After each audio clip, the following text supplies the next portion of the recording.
آج ہم دو چیزوں کو سمجھنے کی کوشش کر رہے ہیں۔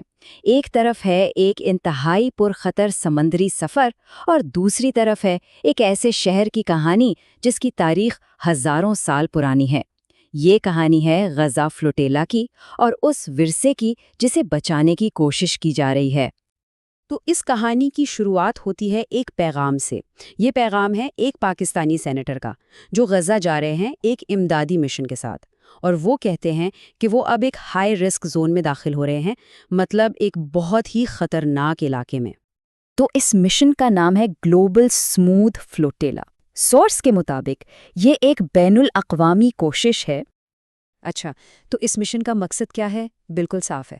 پہلا، اسرائیلی ناکہ بندی کو چیلنج کرنا، اور دوسرا، ٹنوں کے حساب سے کھانا، دوائیاں اور جو بھی ضروری سامان ہے وہ سیدھا فلسطینی لوگوں تک پہنچانا۔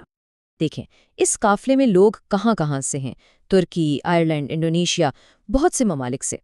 تو یہ ایک مختلف قسم کے لوگوں کا گروپ ہے، اور سورس بتاتا ہے کہ ان سب کو جوڑنے والی چیز ایک ہی ہے، ایک انسانی مقصد۔ لیکن سوال یہ ہے کہ آخر ہزاروں لوگ اتنا خطرناک سفر کیوں کریں گے؟ اس کیوں کا جواب سمجھنے کے لیے ہمیں اس جگہ کو دیکھنا ہوگا جہاں یہ لوگ جا رہے ہیں۔ تو چلیے دیکھتے ہیں کہ سورس غزہ کی کیا تصویر دکھاتا ہے۔ تو اب بات کرتے ہیں غزہ کی کچھ نمبرز کے ذریعے۔ سورس ہمیں حالیہ تنازع سے پہلے کی صورتحال بتاتا ہے جب وہاں 23 لاکھ لوگ رہتے تھے۔ اور سب سے پہلی اور شاید سب سے حیران کن چیز وہ ہے وہاں کی لٹریسی ریٹ۔ سورس کے مطابق یہ شرح 97% تھی، 97%۔ تو ایک طرف تو اتنی زبردست لٹریسی ریٹ، لیکن دوسری طرف معاشی حالت بہت خراب تھی۔ 2007 سے جو ناکہ بندی چلی آ رہی تھی اس نے لوگوں کی زندگی اور ان کے مواقع پر بہت گہرا اثر ڈالا تھا۔ لیکن ان تمام مشکلات کے باوجود وہاں پر ایک بہت اہم انفراسٹرکچر موجود تھا۔ اس آبادی کے لیے اسکولز تھے، یونیورسٹیاں تھیں اور ہسپتال بھی تھے۔ اچھا، یہ تو ہوئی نمبرز کی بات، لیکن غزہ کی کہانی صرف ان نمبرز تک محدود نہیں۔ اس کی تاریخ ہزاروں سال پرانی ہے اور اس کی اہمیت بہت گہری ہے۔ آپ اندازہ کریں، 5000 سال سے غزہ ایک مرکز رہا ہے، بڑی بڑی سلطنتوں کے لیے، مصریوں سے لے کر عثمانیوں تک ہر کوئی اس پر کنٹرول چاہتا تھا۔ کیوں؟ کیونکہ اس کی لوکیشن بہت اہم تھی۔ تو یہ لوکیشن اتنی اہم کیوں ہے؟ سورس اس کی کچھ وجوہات بتاتا ہے۔ پہلی بات، یہ ایشیا اور افریقہ کے بیچ ایک بہت اہم تجارتی راستہ ہے۔ پھر یہاں قدرتی گیس کے ذخائر ہیں اور بھی بہت کچھ۔ سورس ایک اور بہت بڑے پلان کا ذکر کرتا ہے، بن گوریون کینال پروجیکٹ۔ آئیڈیا یہ ہے کہ سویز کنال کا ایک متبادل بنایا جائے، ایک نئی نہر جو سیدھا اس علاقے سے گزرے۔ تو اب ہمیں پتہ ہے کہ اس جگہ کی اسٹریٹجک اہمیت کتنی زیادہ ہے، پرانے زمانے سے بھی اور آج بھی۔ اور یہی بات ان رپورٹس کو اور بھی سنگین بنا دیتی ہے جو اس کی تاریخ کی تباہی کے بارے میں ہے۔ اور یہیں سے اس کہانی کا سب سے افسوسناک حصہ شروع ہوتا ہے۔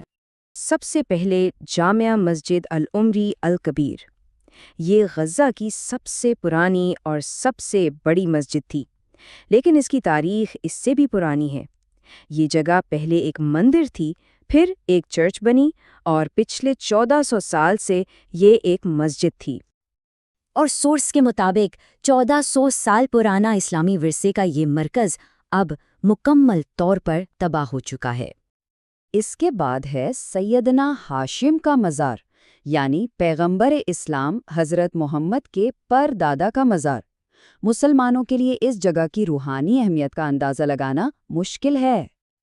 اور یہ جگہ جو غزہ کی پہچان کا ایک لازمی حصہ تھی، اب رپورٹس کے مطابق صرف ملبے کا ڈھیر ہے۔ اور یہ تباہی صرف مذہبی مقامات تک نہیں رکی۔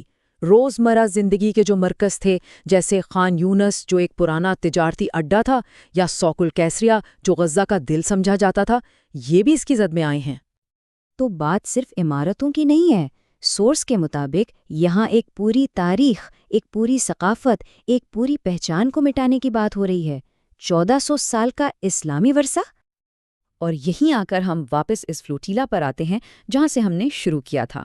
ان کا مشن صرف امداد پہنچانا نہیں ہے، بلکہ ان کا یہ پرخطر سفر اس ساری صورتحال پر دنیا کی توجہ دلانے کی ایک کوشش بھی ہے۔ تو آخر میں سورس ہمارے سامنے ایک سوال رکھتا ہے ایک ایسے تنازع میں جہاں ہر طرف سے اپنی اپنی کہانیاں سنائی جا رہی ہوں، وہاں ایک گواہ کا، ایک وٹنس کا کیا کردار ہوتا ہے؟